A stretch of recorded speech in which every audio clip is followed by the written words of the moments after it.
Essa que medalha de eu de Pan-Americano em Santiago, Chile. Para Ruben e para mim é muito importante, porque sabe que é o primeiro Pan-Americano medalha de Ruben em história. Dus é logro muito significativo para mim e para a isla eigenlijk.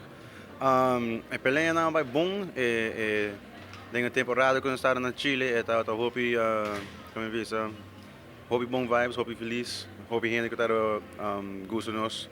Então, com quem mais vez, está great. Bueno, nós estamos aqui no aeroporto hoje noite para nossa topa atleta Elliot Andrei Loonstra, onde top 10 do mundo, um orgulho de Aruba, de Paralympics recentemente de Juegos Pan-Americanos na Chile, ela logra ganhar medalha de bronze para o primeiro viagem da história de Aruba, arriba nível pan-americano.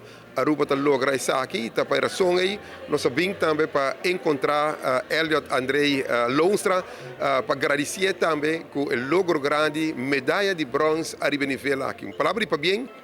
Elliot, lefty, está en el puesto en top 10 del mundo los últimos 2 años, 2022-2023.